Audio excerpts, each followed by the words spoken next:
Transformer is a new series of moderated panel discussions and learning opportunities focused on how cultural organizations, artists, creative technologists, and others are creating compelling digital experiences, engaging audiences, and building resilient strategies and models for the future.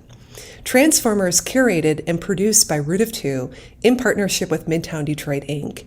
These convenings engage local, national, and international thought leaders over the course of 6 90-minute online Zoom sessions from April through June 2021. Midtown Detroit, Inc. is leading the Detroit Cultural Center Planning Initiative to reimagine the public space that connects a dozen cultural organizations across an 83-acre site. The initiative is developing a place-based digital strategy for the Detroit Cultural Center, designed to build needed infrastructure, advance institutional transformation, and present new models of visitor experiences empowered by technology. Hello, everyone. My name is Suzanne Charles, and I'm co-founder and partner at Root of Two. I'm also joined by my colleagues, John Marshall, who is playing hostess with the most tonight, as well as Elizabeth Vanderveen, who is kind of managing all things related to the chat. So a couple important announcements just to kind of get things kicked off. I want to make everyone aware that we do have a live transcript if you need it. So you'll see that button now. And if you click it, it will begin the sort of live transcription for you. Please let us know if there are any other access needs in the chat aside from that, and we'll do our best to try and accommodate that. I also want to just say again a big thank you to our funders and partners with MDI and the Knight Foundation sponsoring this speaker series, as well as like the full digital strategy and program. And finally, I would also like to acknowledge our wonderful panelists. You're going to get a real treat tonight and hear a lot from them about this idea of the power of piloting. How do we ourselves as the sector and field begin to experiment and take risks, but knowing that those risks are sort of situated within sort of larger contexts and cultures that can be both histories of harm as well as histories of joy. And so with that, Root of Two would like to just acknowledge first and foremost that we occupy the ancestral, traditional, and contemporary lands of three Anishinaabe nations of the Council of Three Fires. They are the Ojibwe, the Odawa, and the Potawatomi. We also understand that our ability to gather and learn here is the result of coercion, dispossession, and colonization, as well as the twin sort of grievances that colonization brought through racialized slavery and other forced migrations and labor that have built the wealth of this nation state, including Detroit. So we are grateful for the land itself and the people that have stewarded it through generations. We also want to know that acknowledgements do not exist in a historic or past tense. They are part of our presence, legacies of place. And ultimately, this is a place-based story of technology and transformation within the cultural center. And so we just believe that an acknowledgement is a first step to supporting decolonial and indigenous movements for sovereignty and self-determination. So with that, I just want to say thank you again. We are going to get things kicked off this evening with our panelists. And welcome to the 5th of the Transformer series. Thanks so much.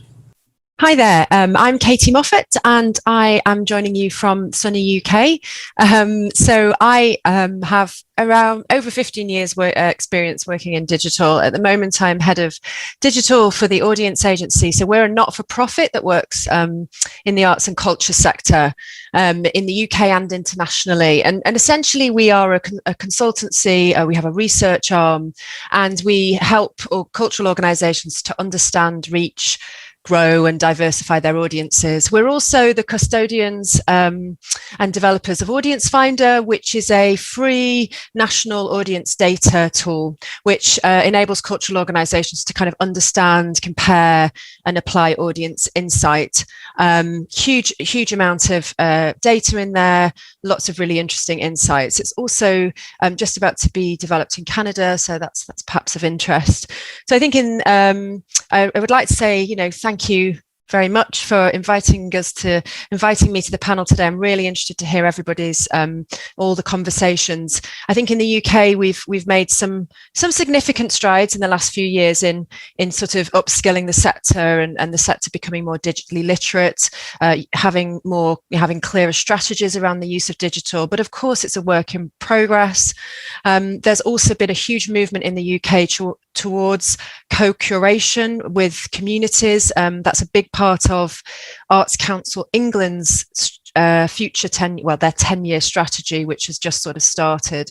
And I think in a digital context, that's particularly interesting because what we've seen with a program called Creative People and Places, which is very much a place-based community co-curation program, is that where there have been digital strands, it's been really successful in terms of kind of breaking down barriers for those communities and audiences who are perhaps less digitally confident.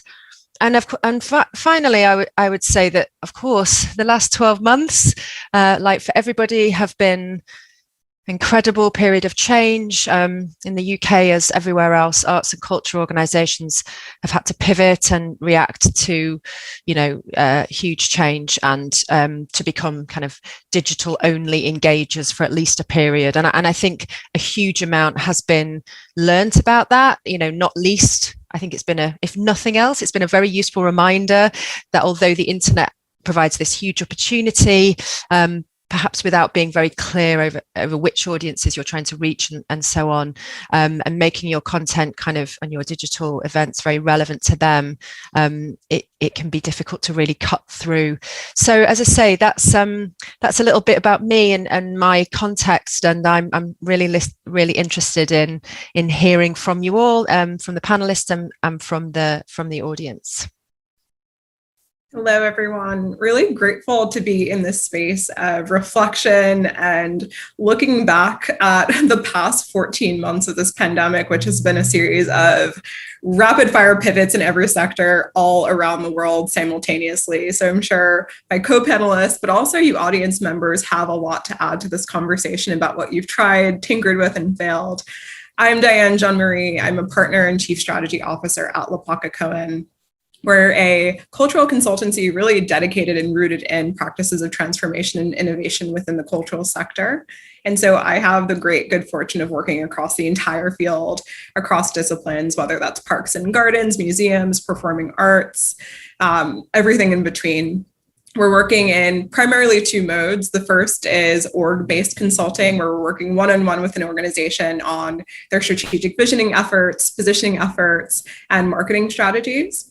And we also have another mode of working that's really centered on our field-wide transformation work, convening, facilitating, and field-wide research under our pro bono study culture track. I am zooming from Brooklyn, which is on Lenape and Canarsie lands indigenously, and I just wanted to give that land acknowledgement as well. I'm also entering the space as a leader of our firm, but also as a human being. So I personally and professionally, I'm an auntie, I'm a daughter of immigrants, I am a friend, a partner, a storyteller, facilitator, community member, and I enter this conversation through the lens of that positionality, certainly personally dedicated to bringing liberation, justice, transformation to our sector, but also deeply within and across BIPOC communities, making sure that those oppressed and marginalized voices are given a seat at the table and are really, being looked to for their lived, inherited expertise. I have an image here that I wanted to share with all of you, because for us as a firm and as a strategy practice, we're thinking really critically about the difference between audience and community. You don't need to look at this slide in detail, but if you fix your gaze at the gray column and the white column, that shows the difference between the audiences of the cultural sector and the US population. So we have quite a delta. The field itself, when we looked at respondents for our culture track study that are pulling from the lists, members, audience members of cultural organizations across disciplines, we're seeing that they're 85% white. We have an inclusion gap problem. We have now a recentering in our practice away from audience-based insights and really into community-based insights, public-based insights, so that we can understand that those who you're meant to serve as a cultural institution cannot be limited to those you've already traditionally served. You have to look broader in your aperture to really serve and meet the needs of the communities around you, whether that's defined as your locality, your region, your areas of interest, but they really do have to be broader than just your rote state audiences that you've served for hundreds of years. So that's a bit about me, about the perspective that I'm bringing into this conversation as both a practitioner of art and a field-wide advisor, a facilitator of transformation. And I really look forward to being in dialogue with each and every one of you. Great. My name is Matt Elliott. Thanks again for having us for this panel. I'm very excited to participate. I am the head of creative and digital experiences at the Henry Ford. And for those of you not familiar with the Henry Ford, we're a cultural institution in Dearborn, Michigan, that's just outside of Detroit. We have a 250-acre campus that is made up of kind of multiple experiences focused on kind of history telling, and through the lens currently a lot of focus on kind of innovation. So my work at the Henry Ford lately has been in probably like a lot of my fellow panelists in kind of quickly pivoting and looking at how to fail fast to move stronger into the kind of virtual and digital space. And my past work has been more focused on digital transformation in the experiential space within the museum floor. So this was kind of a fun thing to get into. I have, with my background in kind of digital and design. So for us, it was really a focus on, like everyone else, kind of quickly pivoting, moving content online, and then trying to understand our audience and understand the content that is speaking to that audience. But then also starting to understand what other audiences are kind of tuning in and how to develop new content to speak to broader audiences and be kind of more inclusive. So that's been our big focus, is to kind of continue to develop larger and larger, broader content to speak to new groups of people, and how to utilize our existing technology and new technologies kind of together to strengthen our storytelling, as well as kind of provide new and interesting ways in which to share our content. Hi, I'm Sean Lonnie. I'm the director of the Studio for Public Spaces at the Exploratorium. I'm really happy to be here to talk about piloting and prototyping has kind of been our way of doing things at the museum, and has been since it was founded in 1969. The Studio for Public Spaces is actually a prototype within an organization or institution that was looking to broaden not only what we did, but how we did it, why we did it, and who we did it with, and who we did it for. So the museum's history is long. It goes back to 1969, but when it was first established, it was radically inclusive. It was part of a much larger educational reform. And the premise was interesting. Unlike most science museums, it wasn't necessarily about teaching science. Science was a tool. Arts were important tools. Artists and scientists are expert noticers, but the community plays a role, and the sense of being more aware of your world was really rooted in the idea of what it takes to be a healthy democracy, what it takes to be informed about what's happening around you so that you're not a victim of it, to be able to sort through information as it comes at you. And Frank Oppenheimer's theory was that if you can get your hands on the stuff of the world and manipulate it, and it was authentic, then you would believe it. And that knowledge came from a sense of curiosity and inquiry that was self-driven. And in the end, it was very much about this sense of self-efficacy, the idea that you yourself could figure the world out, or at least parts of it, and in that way play a larger role. Now, over the years, the museum evolved into a larger organization and influenced many other organizations. But in 2008, I was heading up a project. I've been there a long time, 27 years, and I started as an exhibit developer and eventually became an artist there. But I was heading up a project that was essentially instrumenting the landscape. So the idea that what we did inside with these data collection devices and ways of understanding the world could be translated to the outside world. And that was intriguing, and it was exciting because it was a new mode of working, but it had its limitations. And in fact, for us, revealed a lot of the institution's limitations in terms of who it reached and how it reached them. Somebody came by once and said, "Oh, we love these exhibits. I love these exhibits. These are great." He was in San Francisco native. And I said, but I'm not smart enough to go to the Exploratorium. And, for somebody who grew up going to that museum and feeling like it was so much about everyone and altruistic, it really shocked me. And in fact, to this day, 40% of our adult visitors have a master's degree or higher. That is extremely exclusive, even in the Bay Area with such high education rates. And so we were inspired to think about ways we could work more directly with community members, and in such a way not to do what we did before, but to figure out ways that might be most relevant to them. And so we embarked on many partnerships with the City of San Francisco City Planning Department, eventually got involved with local community groups such as Green Streets and Urban Alchemy, who are locally organized advocates for improving neighborhoods that are particularly challenged in San Francisco. And over the years, we went for more and more kind of sophisticated grants that were increasingly integrating not just placemaking, but community involvement and co-design as part of bringing relevant science to people who could use it, if not right there, then elsewhere in their lives. So what you're seeing here is a picture in front of the steps of the San Francisco Public Library facing City Hall. And this particular exhibition is about social sciences. And the reason I showed this picture is that there were so many lessons that we learned from these transformational partnerships who are so embedded and so wise and intelligent and knowledgeable about the world.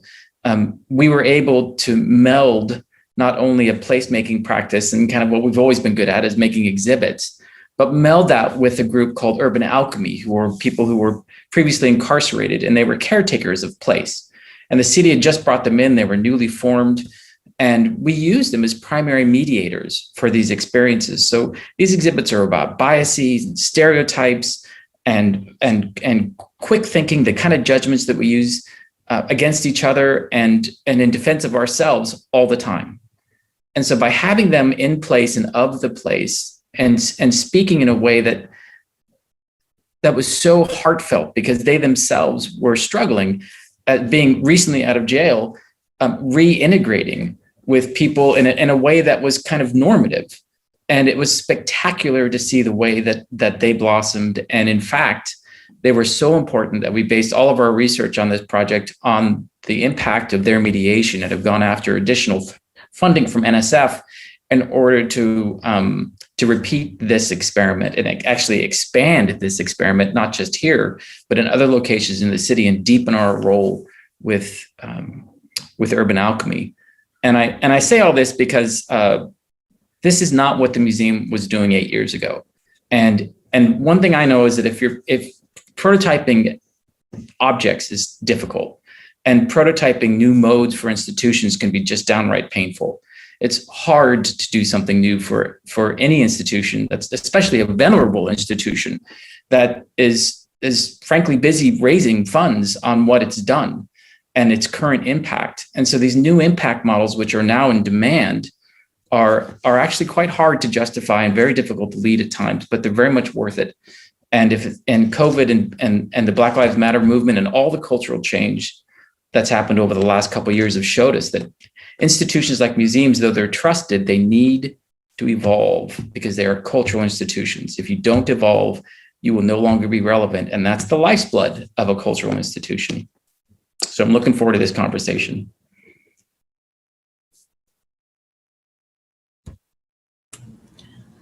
All right, I'm going to kick things off with the first question. I feel like it's moderator's choice, but I'm going to remind everyone that's joined us online to begin to get your questions in the chat. The usual protocol for those of you that have been on with us before is if you ask your question in the chat, then you're going to get messages from John or Elizabeth asking whether or not you want to be promoted into the screen to ask your question on camera with our panelists. As much as possible, we want this to be a dialogue between those that have attended and our wonderful panelists, as opposed to me as the moderator.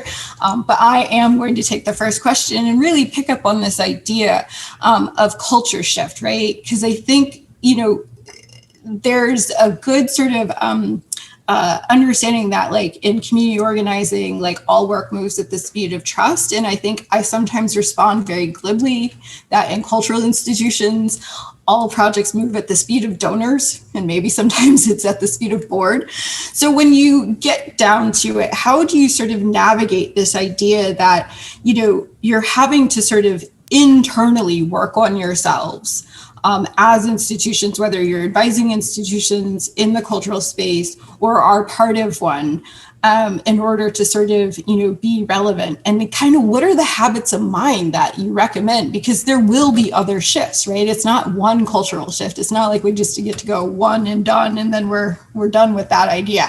It's about this, you know, paradigm of needing to continually renew and learn and adapt. And so I wonder if you can all share some insights of how you've either advised folks on that work or have sort of participated in that in your institutions.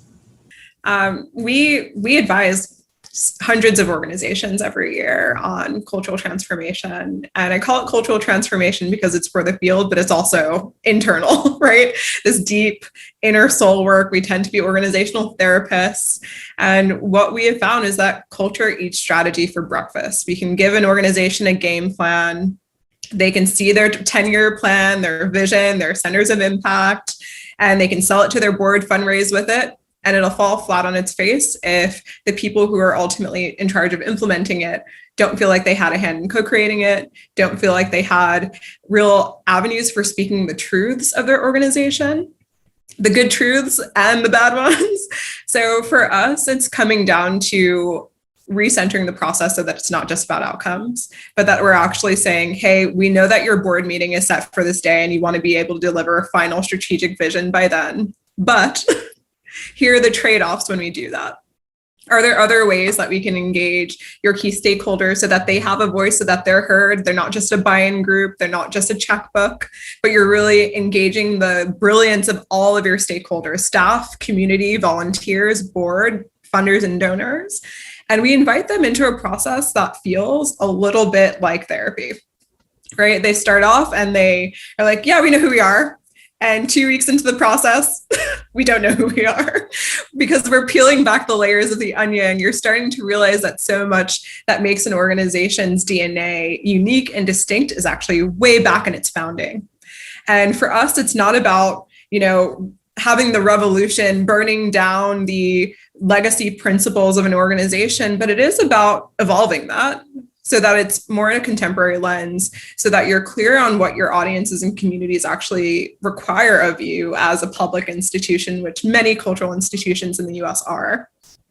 And it's understanding that that trust, that relationship building needs to be earned. Trust is always provisional. It's not a set it and forget it. We had these communities trust 12 years ago, and now we're wondering why they aren't coming through our digital or in place-based doors.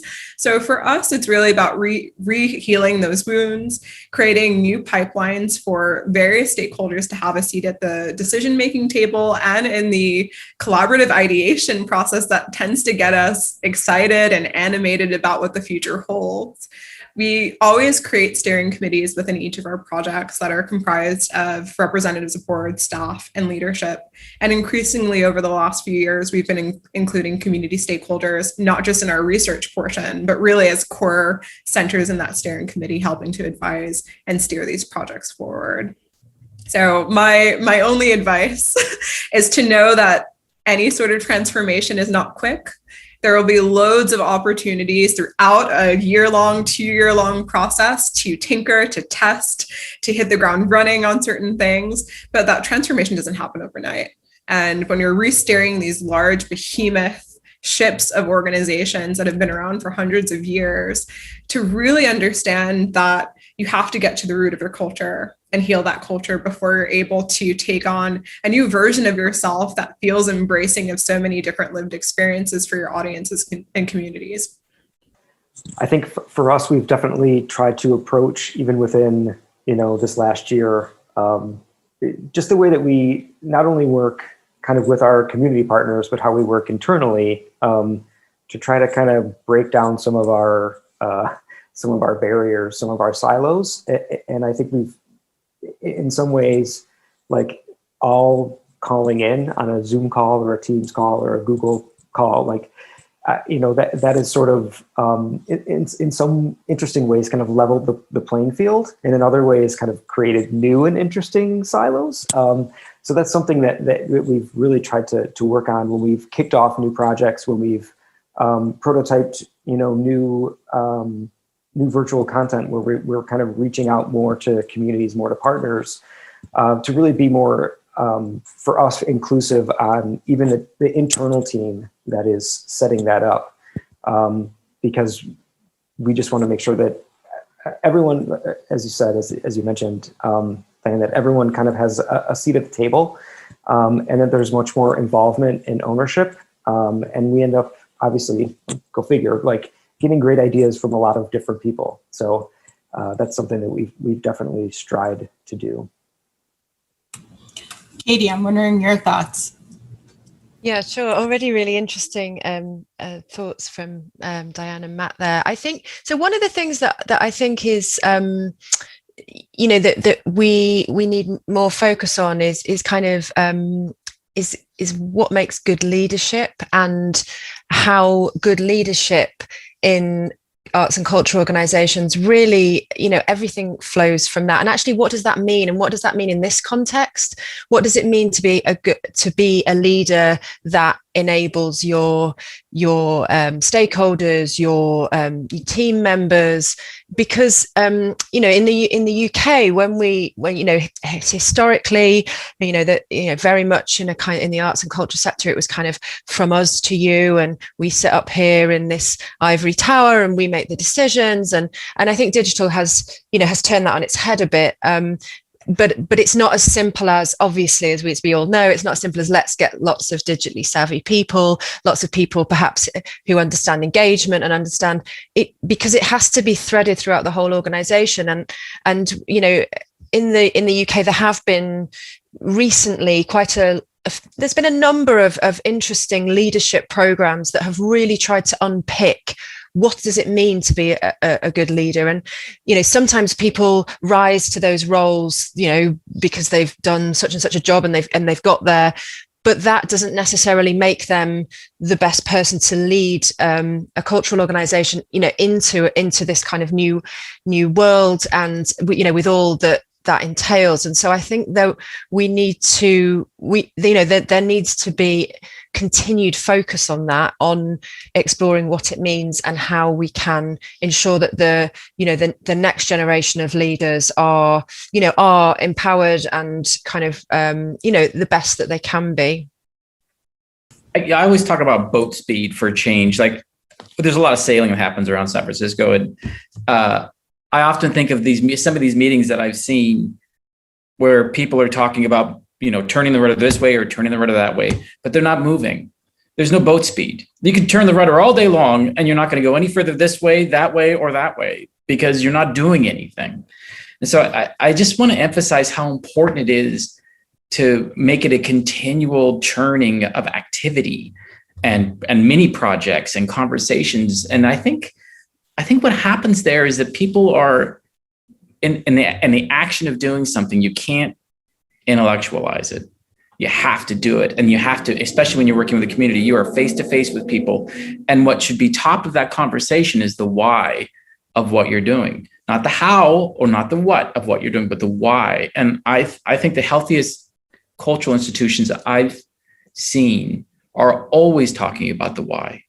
And it's spectacular because the hows and the whats need to change in response. And so keeping that focus, I think, is just really important.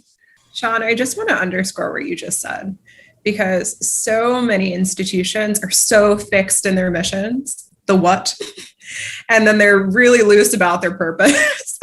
And we all know, I know I'm in shared company here, that purpose is the end all and be all, and we should really have our eyes fixed on the big why and be really loose in the what and the how, because those things should be more fluid. Those things must be responsive to the needs of our time. And so it's a real shift that we're trying to drill into our clients day in and day out, to be really fixed in the why and very loose in the what and the how. Those are such great points. And I think one of the things that repeatedly comes up in this is the way that time and expectations have to be managed while you're prototyping, while you're iterating, while you're keeping kind of purpose first and foremost in mind. And I wonder about that idea of like, how are you sort of talking about or thinking about time and timelines and time horizons as you work with community? Because I think, that idea that we don't set ourselves up to fail, that we don't do too much too often too soon without it being resourced appropriately, becomes another big challenge, I think, for cultural institutions trying to navigate shift. But certainly it also is where quite a lot of projects set up with communities fail, is in sort of asymmetries of timeline and understanding of time and principles. So could you talk a little bit about that? I think I'm going to send it to Katie first and then maybe Sean second, and we'll kind of keep it going. I'm going to remind people, get your questions. I will moderate all day, every day. Everybody knows I like a good panel conversation, but I would really like to hear from the audience too. So great question, Suzanne. In the UK, we probably have a slightly different funding model to the US, but in essence, similarly, arts and culture organisations are often beholden to funders. And historically in the UK, with Arts Council England and the same in Arts Council Wales and Creative Scotland, there was a real fixation on justifying what you've done, data, this many, reached this many audiences, done these many things. And what's been interesting over the last few years, as there's more of a move to co-creation and collaboration and experimentation, for itself and with communities, is that that issue of timeline becomes initially, at least, I think, was a bit of a challenge for some funders to get to grips with, because you can't necessarily say, by the end of 12 months, we will have reached X number of audiences. It isn't about that. So I think it's also the sector and funders kind of developing new ways of expressing what the outcomes will be, and what success looks like, which sounds obvious, but I think historically we've always done success as more audiences, maybe some different audiences, that kind of thing, and you have to express it in different ways, and therefore timeline, very specific timelines become less relevant, and how you evaluate impact becomes really important, and you have to do that in a multiple ways beyond just quantitative data. So it's interesting. As I think I'm positive that we're certainly in the UK we're sort of moving in the right direction, I should say.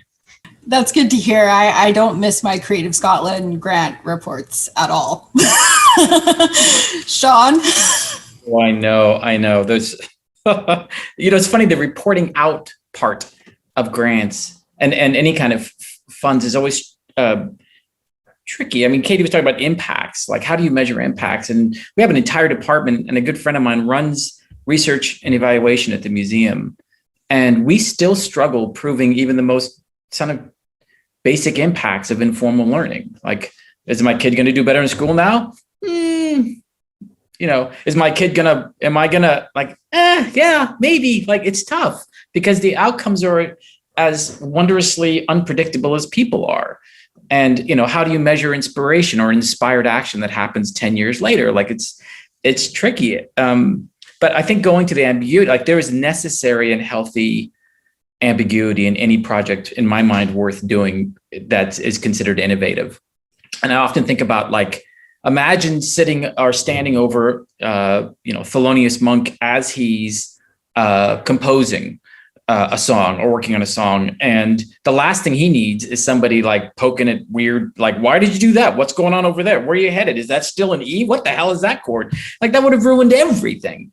And yet we do that to our people in these creative processes who are literally improvising live with other people on their staff, with the community members. They're riffing, they're in it. And then they get jarred out of it by an impact report or by an outcome expectation. And I think that's, I played jazz for all my life, and that argument almost never works to people that don't play jazz because it's very specific, but it's the best metaphor that I can come up with, because some of the most beautiful things I've ever heard have come out of that tradition of making and listening and this call and response that's so core to what it's about. So this factory expectation of funding, I tell people, like, look, just because I can't tell you what we're going to do doesn't mean that we don't know what we're doing. They're two different things. And I think that you have to build that respect and trust with your funder and your audience. You need it both ways, or you'll get yourself in trouble in my experience. I think you're touching on so much of what's broken in the field of philanthropy.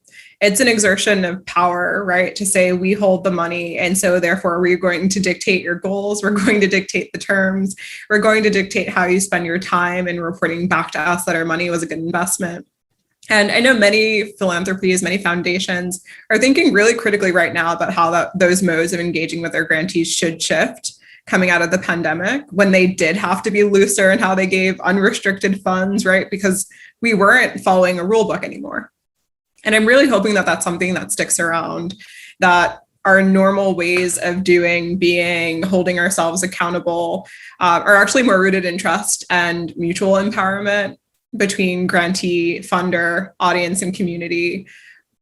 Within our firm, we have everyone leads in their roles, right? So we have project managers who they're the highest EQ people that have ever been created on earth. They're responsible for really looking across so many different stakeholder groups and keeping projects on their tracks.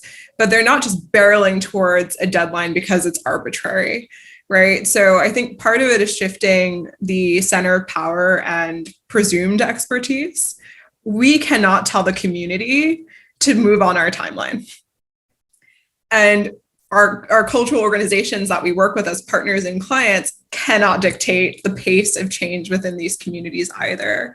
And so instead, we're like, listen, especially if you're working within majority Black, Latino, Indigenous, Asian communities, these are communities that have been oppressed in our country and honestly have had to create these mutually reinforcing collective aid, mutual aid systems, because institutions and governments haven't been there for them. They have ways of working, they have ways of collaborating that we should plug into, as opposed to asking them to really contort and shape so that we can serve them in our modes of working. So for any cultural institution that's really thinking about how they can more deeply embed themselves in community, how they can get more of a diverse audience in their digital platforms, go to where those people are. Go to a community board meeting, right? If you are an actual neighbor as an institution, you should be plugging into these modes of relationship building that already exist, instead of building it and hoping that they arrive at your doors because what you did is super special and for them.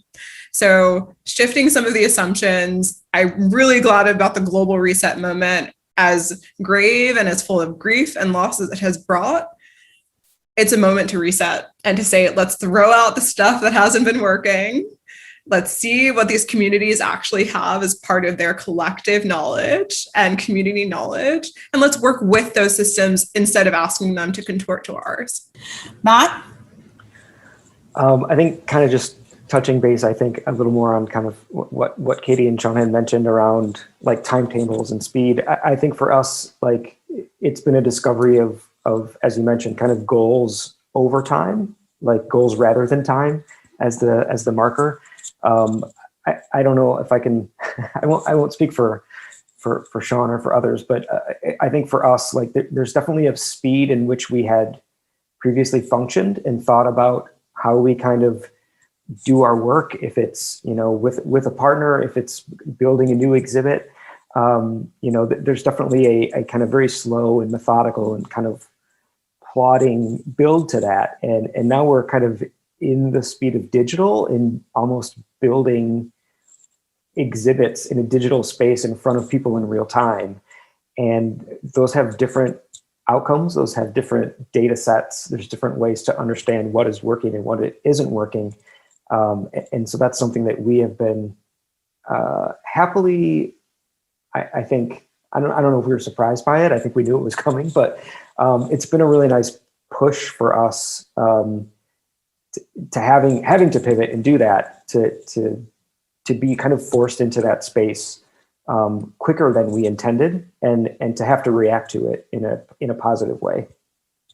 So I believe we have a question coming up from Anne Marie, who's going to jump on and join us. But while we're getting set So Anne-Marie is not joining us on the screen, but I'm going to ask the question instead. So, this is a particular question around the idea of sort of bigger organizations that are trying to do something new, but they sort of want to do everything and get it all set and get it all right before they sort of get it out the door. So how do you sort of help almost reprogram the kind of attitude around like what it takes to take risks, what it takes to do things new? I'm sort of thinking here about like, what are the kind of tools that they could be using, whether it's like journey mapping or sort of prototyping with smaller groups that then you get some observation on. So like, what are those like new ways of working internally that I suppose could build the muscle of risk taking and sort of being more transparent and being more open?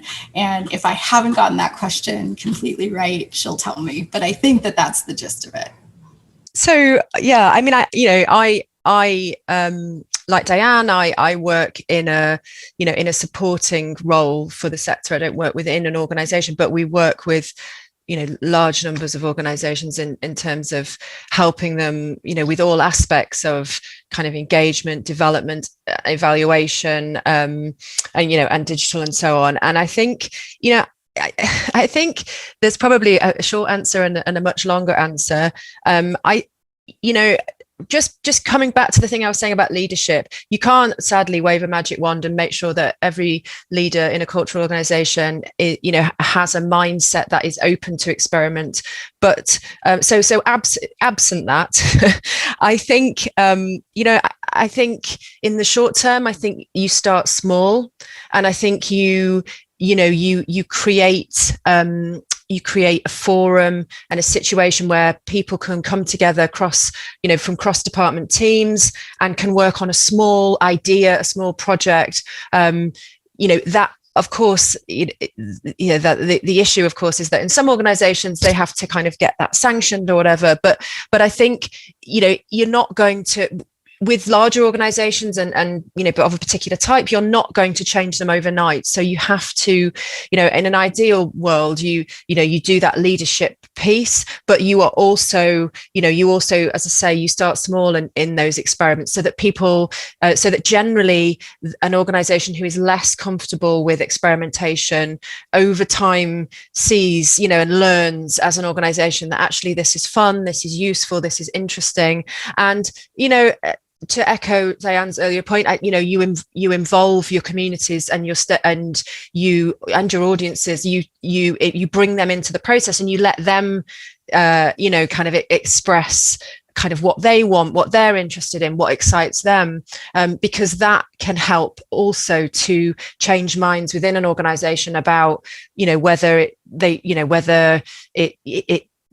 an experiment should be done or whether it's worth doing. So I think it's about also introducing different voices into that discussion.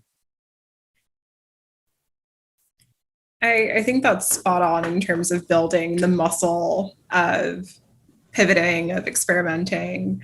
I'm of the school of thought that if you're going to build towards a new future and embrace change, which is hard, change of any size, any scale is hard, you might as well do it for something that is really awesome and ambitious. And so it galvanizes excitement from people internally, externally. I think it helps to not do it alone. So where you can find partners and contributors who maybe complement your areas of expertise and fill in the gaps and some weaknesses. I think it also helps to learn in the doing of itself. But that might be a personal preference. I like to build planes as I fly them, and that's how I do all of my learning. And it helps to do that publicly, to share learnings, to share fears, to share things that you're like, we didn't quite get this right, but for the next person who picks up this baton and moves it forward, here's how you can start from a foundation that is more advanced than the one that we started with a year ago.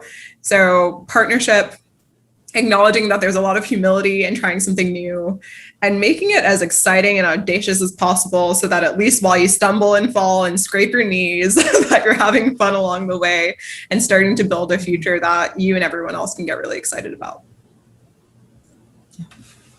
I would echo that. I think kind of that note of transparency has been a big important thing for us too. Like, as we kind of build these cross-functional teams and we go and we try these new things and we prototype and we have the opportunity to kind of like find small groups and subsets even within our institution to prototype against. Maybe we prototype something with donors or with members or, you know, with a community partner or with, we're also have Henry Ford Academy, which is a school within our institutions. We've got a learning engagement team.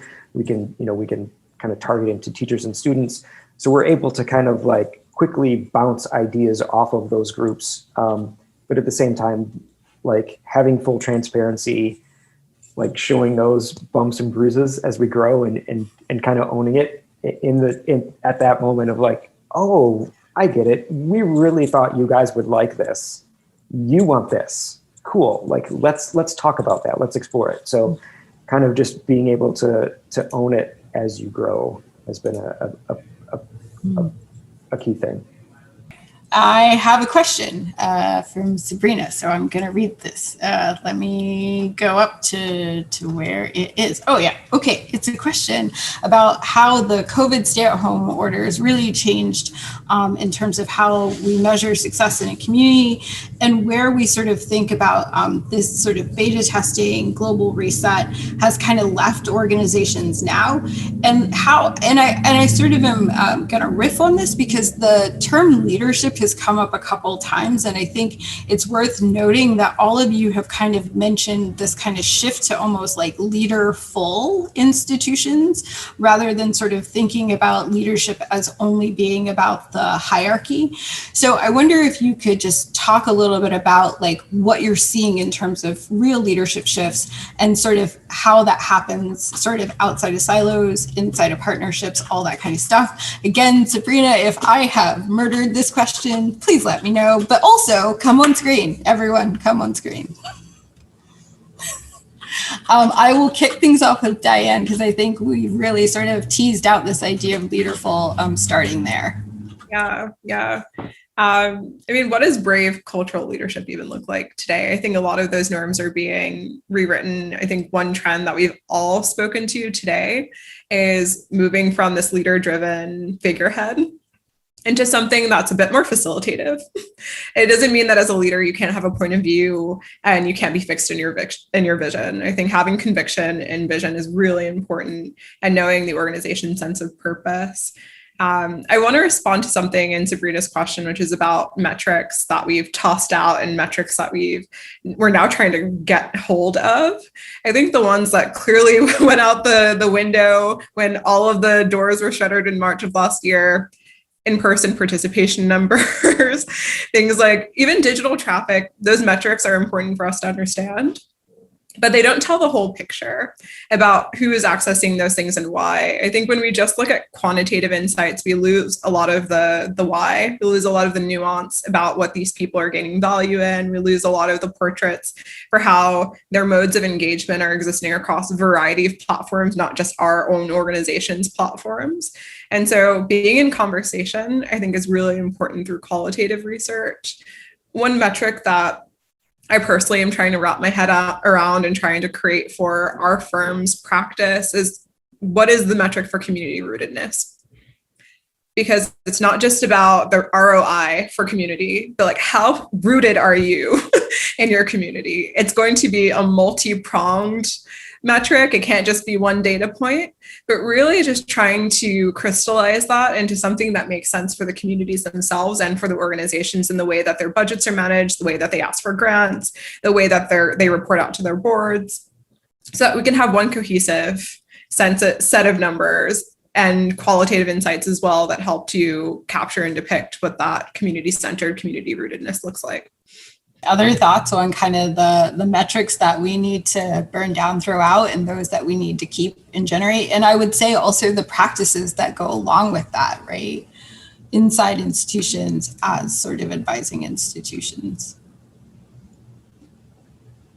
I love that idea of trying to measure that rootedness. I wish you luck, because like even when I think about like, well, what's your relationship with your family? It's like, well, kind of depends. And like, when's the last time you called them? Did you like them as a kid? You know, like all these weird things. Like, it's so anecdotal, and it's also very it's not just a frequency-based metric, Nah. right? It's a depth quality measure.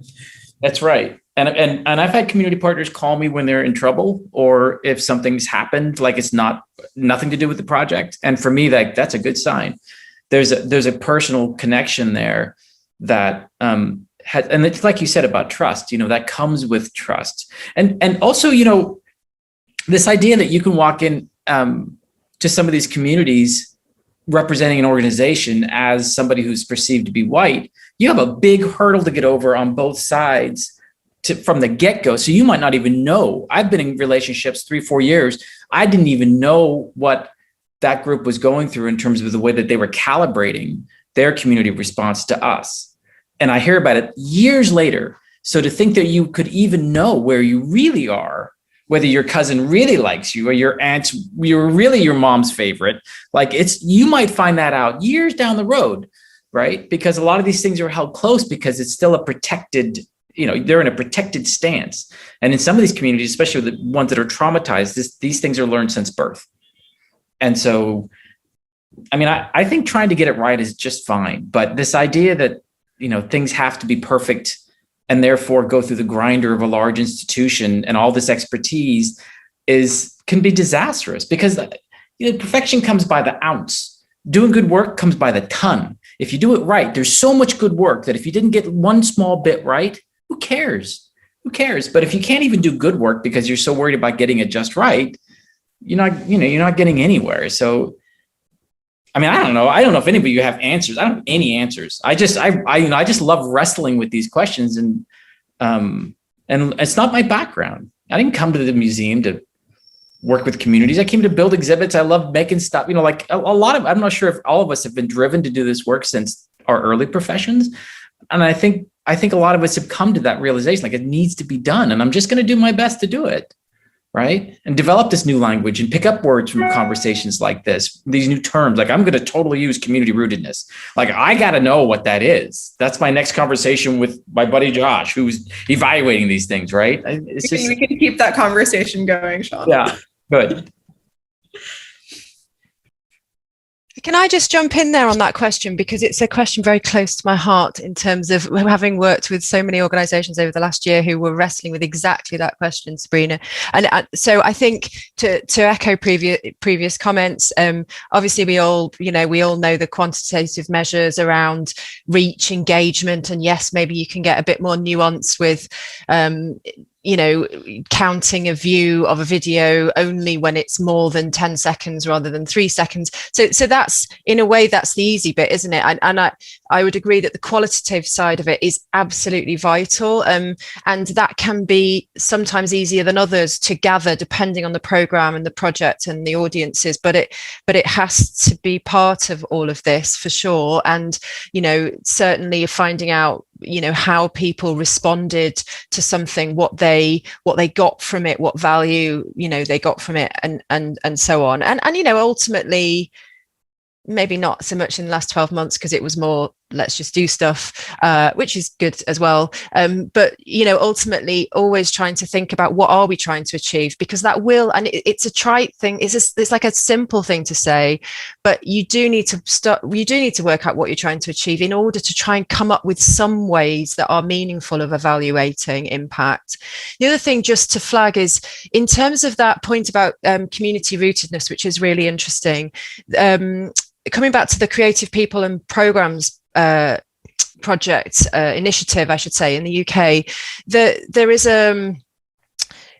the sort of one of the strands of thinking about that is a kind of spectrum of engagement, which isn't necessarily a linear spectrum, but it sort of starts, if you did look at it in a linear way, it would start with the notion of inviting an audience. So they come along, they watch something, maybe they participate in a workshop, that's great, and then the next stage is consultation. So you speak to your community, you ask them, what did you think of this, etc. The stage after that is more co-design and co-creation, so you are actively involving them in the creation of things. And then the kind of final stage, but as I say, it's not necessarily a linear thing, it's a bit more nuanced that I can give it justice in kind of 2 minutes, but is a sort of a stage where you hand over agency to the community. So the Creative People and Programs program, because in order to get the funding, you couldn't apply only as an arts and culture organisation. You had to have a local community group, at least one, involved. And the idea, I mean, some of those projects that have been running now for 5, 6, 7 years have almost handed over entirely the sort of the process and the management of that. So there are some credible examples out there. And I think, so linking that back to sort of evaluation, obviously, then you can start to think about impact in ways around, we have achieved this is a tangible outcome. It's not numbers, but obviously sometimes numbers aren't the thing, are they? So we have Matt Chung joining us on screen to ask a question. Hi, Matt, how are you? Good, thanks. Hi, everyone. Great conversation today. My name is Matt Chung. I'm the Associate Director of Strategic Partnerships and Programs at the College for Creative Studies. And I'm kind of coming to this conversation through the lens of an educator and a champion of the creative process. But I was wondering if the panelists could share some examples of maybe, how to gracefully land a pilot project that isn't reaching the outcome that you've intended, and, kind of being responsible to your community, getting ahead of that potential crash, just being responsible as you're experimenting and really being responsible and responsive. So I'd love to hear either examples or strategies around that. It's not a failure if you share what you've learned. So I think publicizing those learnings, making sure that it's widely available so that those who are, trying similar projects are able to learn from those. I think going one step further, if you want, bonus extra credit, is actually reaching out to other people who are already trying those types of projects, bringing them into partnership about learning. Your project can be one of many that are previewed and sampled in that kind of best practices, worst practices, things that we've tried and tinkered with, that's made available online or through discussion with other people. So I think it's never a failure to sunset something that's not working. It allows you to fix your priorities elsewhere to other things you want to try, things that could be more impactful in your work. Oh, I don't know if I can say it any better than Diane just did. I think in our experience, in my experience as well, it's again that kind of level of transparency, to be open and honest as you go through it, to find out what is working and what isn't working, and being willing to sunset it, like you said, to kind of own that this isn't working, but we now have this built interest, or this built partnership. But now we can shift this in a new direction and kind of relaunch. Anyone else want to weigh in on reviving failure, building trust while failing, keeping trust after failure, sharing learnings from failure? The only thing I would say, just to build, I mean, I agree, and absolutely, it is about celebrating failure, and that can. I'm also mindful that when we say that, it to some degree, it's kind of, I can imagine that some people are kind of, oh, it's easy for you to say that, you're not having to answer to, boss XYZ who's saying, why hasn't this worked? But, it is true that it isn't a failure if you've learned something from it. And of course, in user-centered design approaches, that iterative phase, that kind of understanding, this is a thing that we've come up with and it actually hasn't really worked. And so we're going to change it and develop it. I mean, that is part of the process. So, it's part of the process, failure. Well, and also I think it's a mistake to think of any success as being, have never been in jeopardy. I always say, when we land projects, they're at the end of the runway and smoking. That's how we land projects, because you want to get every dollar out, every possible value from the funds you have and the time you're given. So that's a good landing. But if it doesn't work, and you botch it before something happens, that's, don't think that successes are miraculously successful because everything was done right. You just did it well enough and it worked, and appreciate and also admit, by the way, all the mistakes you did make in that success, because that's another mistake people make, is they succeed and then they're like, well, we're really good at this, right? That's a mistake, because you there's a lot to learn in mistakes, even in the perceived successes. I think it's easy to see, if you're trying to launch a program or something and you're looking at, another institution and another, community and be like, wow, they've really got it together. It would be great to get that. Like that's you're looking at something that's fully formed, that's been through that process of failures. So you have to kind of keep in mind, like, it's not going to be that. Like, you can't kind of A to B that scenario. You have to kind of go through that whole design process to get there. Well, and also like somebody went out and took beautiful pictures. They took beautiful, like the perfect shots. It's like putting an amber light in a house, like for Dwell magazine, right? I mean, that's not real. That's not real, so beware of the sexy post pictures too. Conflating the end result with like a clean process. Yeah. I also wanted so many of the thoughts that have come up have just resonated with me. And I wanted to touch on something that Katie actually mentioned, because there is a different like risk profile for organizations of different scales and resourcing. And some feel like, yes, we actually have an R&D budget. So we have an entire team that is tasked with trying and failing things. And then you have other organizations that can barely afford to compensate their staff on a day-to-day basis. And we also want them to try things. We also want them to be able to fail publicly, right? So I think where there are partnerships between institutions that have different resources, acknowledging in a very humble way the power dynamics that are at play there, whether it's between large-scale organization that's high resource and a community-centered organization that's low resourced, or between an institution of any size and scale with their community, especially when you're working with oppressed people. So acknowledging the labor that went into that process, acknowledging the efforts and having gratitude for the fact that nothing is wasted. And I'm sure there are lots of learnings and parts of the failure that you can actually extrapolate and say, that's a gem. We want to double down on that thing. But everything else around it needs to be reconstructed and rethought and redesigned. So I think just taking a step back, especially when you're in partnership, to say, okay, this didn't go so hot, but here are the things that we really want to give acknowledgement and gratitude to. Here are the things that we want to make sure, the partnerships that we want to make sure are acknowledged as well, and just honoring that privilege that different organizations might have. I think you bring up such a great point because, when we think about the Cultural Center Planning Initiative and certainly the institutions that make up that kind of campus and fabric, we have everything from our sort of major public library to our science center to our sort of encyclopedic kind of cultural institution in the DIA, and then a really prominent and long-serving sort of African-American history and culture museum in the Charles H. Wright.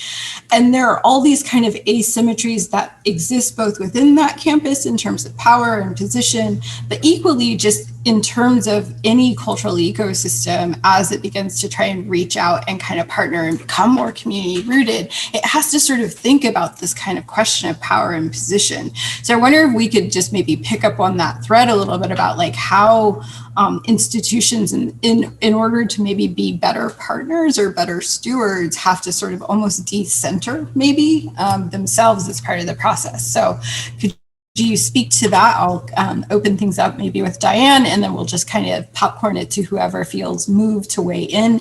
And then we do have another question from Sabrina coming up that I'll ask after this. Sabrina, you're a superstar.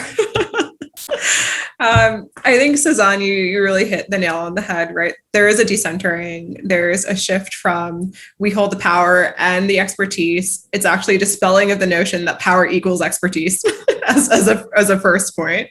And figuring out how everyone can come to the table with their unique strengths and assets, and acknowledging that capital, financial capital, is not the only asset.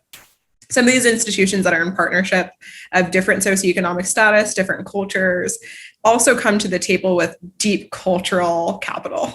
And that needs to be as recognized, as valuable as, the large scale donors that are propping up some of these bigger legacy organizations. So that's something, just as a general premise, we say dispel of that notion. Those two things are not the same. The other thing that I'll add is just this feeling of when you're working with community and there's someone who has deeper pockets than the other institution, they tend to say, you are our charity. We are benevolently reaching out in partnership with you. We want to give you the stage. We want to shift the power to you. But really in practice, they're not doing that. Really in practice, they're saying, yes, we'll elevate you. We'll have you do an Instagram takeover. We'll have you use our stages for your showcases. But they're doing that to prove their own goodness as an organization. And so sometimes it's taking yourself out of the stage altogether in partnership and saying, you will lead this partner organization. We are here to support you in any capacity that we can. Here are the resources we have available. You tell us which ones you want to use. You tell us how you want to communicate this partnership. We are not shackling you to our ways of working. Tell us how to work within your ways of working. So I think there's some of that. It's uncomfortable. It's uncomfortable as people to say, we've done things one way and we're now going to give control. We're going to give our baby. We're going to give our space. We're going to give our resources to this organization that we're just building relationship with. And in that practice, you're going to find organizational partnerships that just aren't a good match. You tried it, that's okay, move on. But there'll be others that are a good match. And searching for that alignment and vision, I think, is number one. You don't have to be in the same discipline. In fact, it's actually better if you're not in the same discipline, right? If you're working with someone who is a small film nonprofit and you're giving them your spaces to use for their showcases and their screenings as a performing arts institution. It's actually better when you're actually leaning across discipline, but giving them the space to surface the way that they want to work through those relationships on any scale, large or small, and just be willing to try those relationships, see the ones that stick and the ones that don't. Say, we're still here as a neighbor, but maybe we won't be inviting you over for the barbecue next week. I've heard a lot, the terminology floats around here, and I never liked the idea of an underserved audience. Underserved. I always call groups underutilized, because what we find is what they contribute to the museum's efforts makes the museum a bigger, better, more inclusive place. It's better work than we could do. And so the idea that you're not only letting them use your stuff, and using them as an enriching avenue for the work, I think is just so critical. And it's hard. I've had these conversations where there's we want to work with these groups. And you say, well, there's a long list of things you need to do. And the first thing is you got to give up power. And the response is almost always well, what's the second thing? The second thing doesn't come unless you do the first thing, what else can we do? But you have to do it. And of course, the irony of all of this in some degree is that when we think of kind of the internet and the kind of cultural democracy that's enabled, people creating their own content, setting up their own communities of interest, getting on and doing things without any permission. And, and obviously that will continue, and that does continue. And then you have these large arts and cultural organizations we want to reach more young people. Why are the young people not engaging in our thing? And they need to come here and look at this thing or do this thing. And it's well, they're off doing their own thing because they can create art and they can share it and they can, so I what I hope in terms of change as well is that those organizations who are really handing over power and pushing those boundaries and collaborating will inevitably pave the way for those who are a bit more reticent and unsure about that whole process and what it means for them and what giving up power means. Because in the end, what it means dynamism, and it means excitement, and it means more interesting stuff. But sometimes I think there are some organizations who have to kind of see that before they will, kind of move in that direction. Sabrina's question is this. So really looking for sort of suggestions and plans for broadening sort of post-COVID programming and community engagement that is rooted in disability. And I would sort of extend the question to think fully about disability, crip theory, disability justice. There's a lot of kind of conversation about how tech has enabled that, but also there are real serious conversations around how tech really sort of perpetuates sort of the existing sort of physical and sort of mental and neurodiverse kind of problems that like our physical cultural institutions have baked in as well. So could you talk a little bit about how we continue to broaden and really shift the field's focus in this way? For me, it starts with like your modes of engagement. And the pandemic has shown us that this digital leapfrog moment we've experienced over the past year has really foregrounded accessibility in ways that most organizations haven't been willing to invest in or do in the past. Even in this, virtual setting, this roundtable that we're in, you have closed captioning and translation services as part of your Transformer series. And I think it's enabled by this technological platform that we're in, even though we all want to toss our laptops and Zoom out the window. It makes these things possible. And so even when we're in a hybrid environment where you have people who are engaging digitally and in a place-based capacity, creating multiple modes of engagement that allow for people who are differently able, differently bodied, differently of mind, right? I think we're all a little bit in a space where our mental capacity is different from the before times. And so acknowledging even our collective grief, our healing that needs to be done, the fact that many people are struggling with depression and with anxiety coming out of the pandemic, or those things have been heightened, giving attention to mental health and physical health is really important in just the safety and well-being and care that we all bring to our work. So I'm actually heartened by the fact that so much of that has come out during the pandemic. I hate that it's taken this long for us to provide multiple ways of being in an experience together.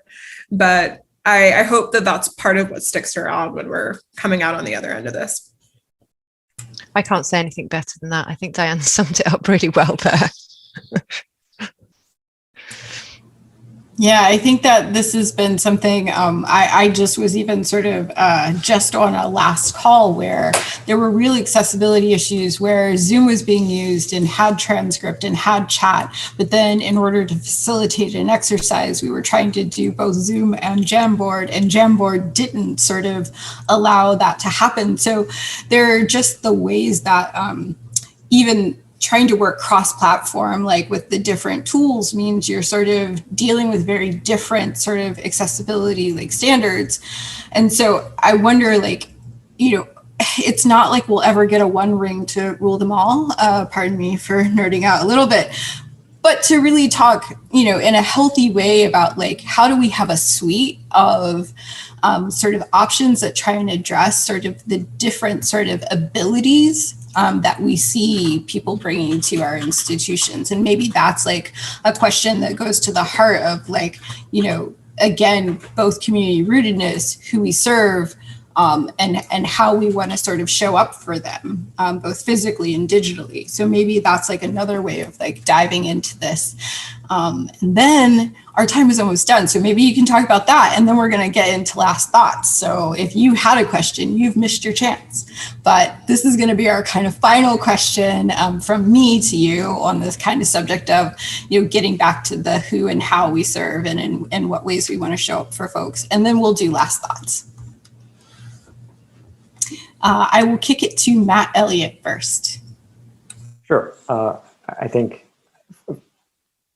I see it again as this kind of pandemic pushing a lot of people and a lot of institutions, a lot of groups in directions that they already wanted to go, but then had to do it so speedily and so fast, and then to kind of have to go through that quick prototyping process. And like you said, it's dependency on platforms and what's available. I think we've been able to take kind of a different, an amplified, maybe is a better word, view around accessibility now. I mean, the programming was in place, we're working at it, but all of a sudden it becomes so more clear for a larger group of people why it's so important to be inclusive and to have accessibility.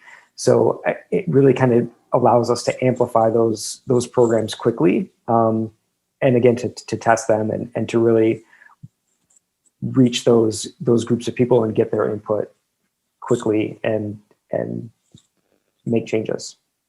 Any other thoughts before I move us into our final thoughts? Okay, get your final thoughts ready. I didn't give you any time at all, but like get your final thoughts ready. I'm going to waffle on what my final thoughts are, right? So I think this idea, first and foremost, of how we pilot and how we test and how we kind of hold space for being both responsible and responsive to communities and becoming much more community rooted is something that I think is not intuitive for institutions, right? Most of our work coming into the arts and cultural space is founded on our interest in our disciplines, our sort of climbing our way up to middle management or higher management based on our expertise.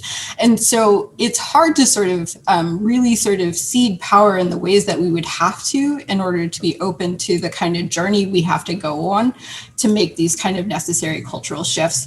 So I want to say that I think practicing patience with one another and forgiveness with one another is my final thought as we sort of try and be brave as institutions together and to not do it alone. So that's my final thought from our brilliant panelists. I'm going to send it to Katie for her final thoughts. Thank you, Suzanne. Yes, I agree with you absolutely about kindness. I mean, it's been so heartening this evening to hear kind of, so much discussion around the themes of kind of, giving away power and collaboration and, empowerment of communities. And that has to be the way that we go. I think in the end, it is about involving the people that you want to reach. In every way, and again, that sounds simple, but you have to move forward. We have to, and to develop and to grow and to be effective. We have to work with those communities, not simply kind of present them with everything as a fait accompli. And I think if we can take that as our as our kind of our mantra, in the end, everything will be okay. They will be okay. My final thoughts, I have so many ideas just bouncing around my mind right now, but just in recap, build bold, audacious futures. It's the only way we're going to get excited about whatever future state, whatever future world we're about to walk into. I'd also say challenge notions of expertise. Who you presume to be the leader and expert in a space, in a project, and 9 times out of 10, just invert it and you'll be further along. And lastly, have some fun, loosen up. I think the sector, right? We're all creatives. We are generative people. It's where our beings live, and it's where our strengths and source work is, and creating. And I think cultural organizations, we just take ourselves so seriously. We have these storied legacies to uphold and to preserve. We have board metrics to meet. We're not selling toothpaste. We're showing art. We're trying to help people connect with themselves, with their cultures, with our shared experience. And that should be inherently an enjoyable, fun, embodied experience. So my final reminder is just to remember, we're not selling toothpaste. That's a very good one. I think for me, again, there's so much kind of bouncing around in my head. I was listening to a podcast this morning, and one of the people on there said, don't present the solution in your work, present the problem. And that's something for me, kind of as a designer, that I've always been like, my job, you give me the problem and I give you the solution. And kind of flipping that on its head and thinking about how can I present the problem really starts to involve more people in generating that solution. And that really kind of hit home with me. And I've been kind of thinking about it all day. And I feel like there's some really good ties to that in our conversation today about kind of that, I don't know, decentralizing and being able and open to not only people in your institution, but your community partners also, to kind of drive together to get to the solution. I thought it was funny. We were talking in a museum setting, museum professional settings, and we were talking about COVID and the effects on the institutions. And it was, I think, a common misconception that COVID caused this.